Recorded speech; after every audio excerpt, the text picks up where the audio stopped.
You clicked on this video, probably because you want to completely shatter every single Rise of Nations server and demolish any victim that stands in your way, over and over again. However, for many people, probably even you, having complete domination is a rare occurrence.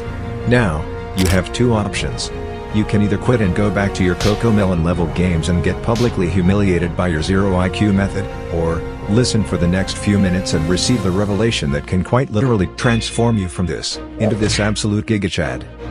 It's literally just a few easy steps, but it can have drastic effects on your future games, so you better listen closely.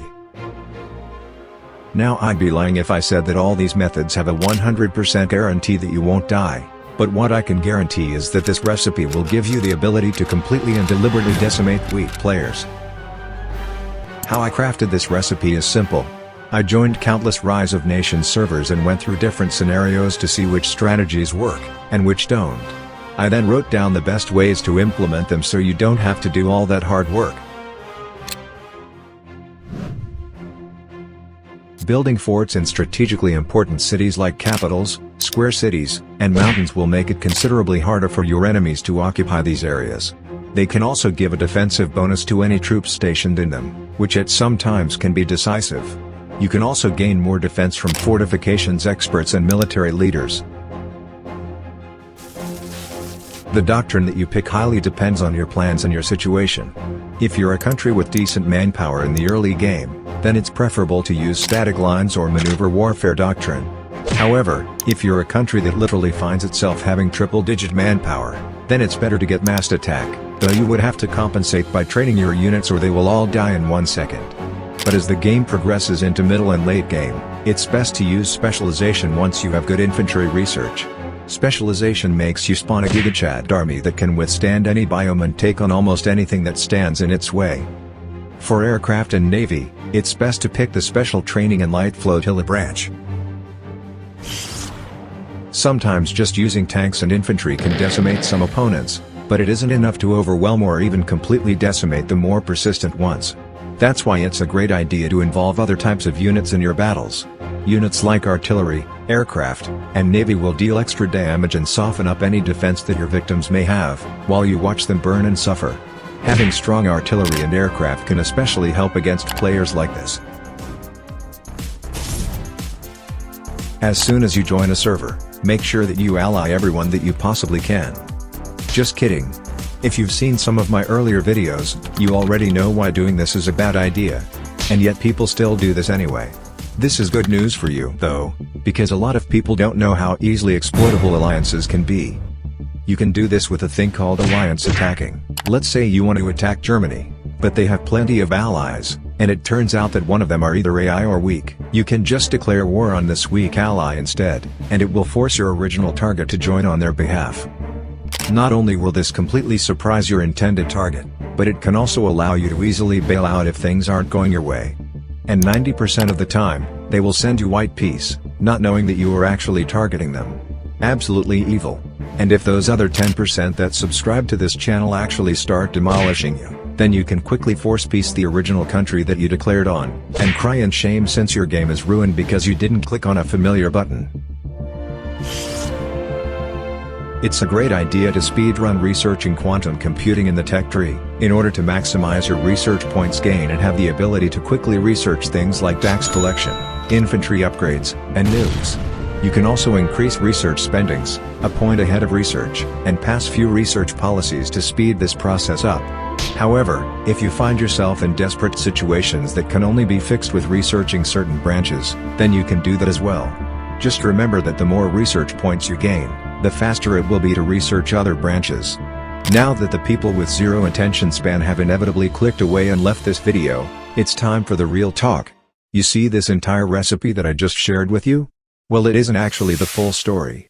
The truth is, what I'm about to reveal to you is a combination of lethal strategies that most players often overlook, simply because it's beyond their comprehension level. This is how you completely transform a server into an apocalyptic wasteland, leaving a trail of flabbergasted and defeated players in your path.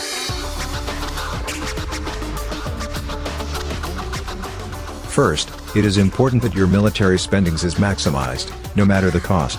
It's far better to have an army with bonus stats that is 100% ready and prepared to completely demolish everyone.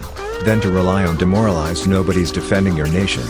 Remember, military spending can be the difference between your glory and your downfall, because the increased military power gain, along with the military readiness buff, can provide your armies with an insane amount of attack and defense modifiers. Also make sure to prioritize government spending and research spending. These will give you more stability bonuses, as well as higher research points gain. However, you shouldn't spend too much if your economy can't support it long term. That's just them.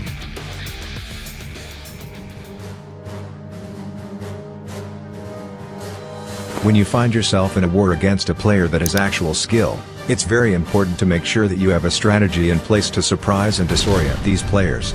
Most of the time, it won't always be about raw brute force, because you'll be sending your units into a literal meat grinder. But you also shouldn't turn your battles into a literal trench warfare unless time, money, and manpower is on your side. In most cases, you would need to outsmart them with maneuvers. The most common one is flanking, where you attack a unit from two opposing sides, which increases your attack damage and causes less suffering on your end.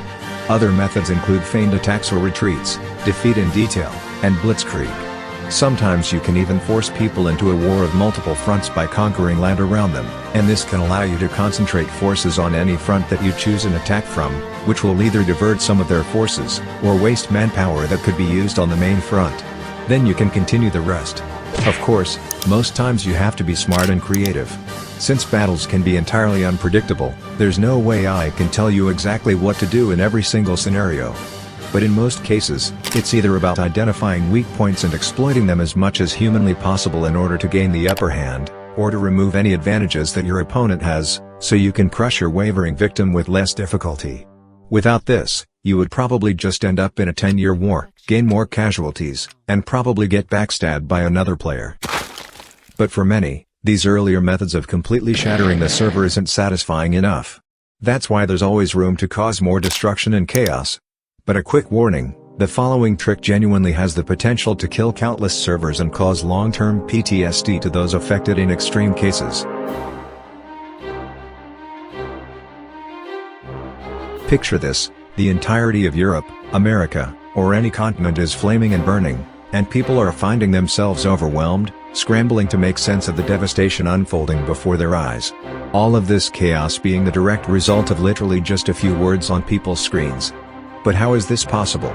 Well, it's quite simple. By using your charisma, you can convince two different countries to have an extreme amount of hate and resentment toward each other and mutually attack, weakening each other and making themselves more vulnerable to surprise attacks, which you can decide to do, or to just watch the chaos unfold for your own entertainment. Well, how exactly do you do this? It's simple. Hey Germany, Russia is about to attack you. And how do you know that? He just asked if I could help you. But honestly, I don't want him to kill you, so that's why I'm warning him. Here, have some cash and manpower. I recommend that you attack him first before he kills you. Alright, thanks. Hey, Russia. You see Germany over there? He's gathering up his forces. I think he's trying to attack you, and he just asked me to help. Here, have some money and manpower to stop him. Thanks. I'll make sure to kick Germany's butt. Oh, you want to go Germany? I'll show you the power of Russian winter. By the way, for all those players that really want to dominate, chat with like-minded individuals, view sneak peeks of new videos, or share any diabolical strategies that you have, then all you need to do is join the Discord server, which is in the link in the description. But if you can't do this simple thing that takes literally just a few clicks, then you might as well get destroyed in every server. Again.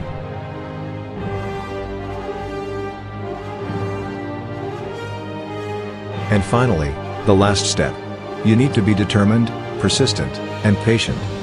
You will definitely encounter some servers with people who actually listened and implemented the steps of this recipe and are now brutal and destructive, decimating everyone in their sight, and making people cry and rage quit. But if you lose to another player, crying about your loss everywhere won't do anything. Instead, you should think about everything that you could have done differently, or done better, which was under your control. Maybe scorching your capital wasn't such a good idea, or rushing those entrenched fortified units wasn't a good idea either. Basically, analyze your rounds and implement what you learn next time you play. I don't know if you've realized this yet, but the recipe that I just gave you is not only just vicious, but it's also absolutely destructive. With all this power in your fingertips, I want you to join a server right now, try at least 3 of these methods, and watch the world burn and suffer. Or if you can't do that, just turn on notifications, because I'm working on a video that will cover even more devastating and formidable tactics that you can deploy at any time in Rise of Nations.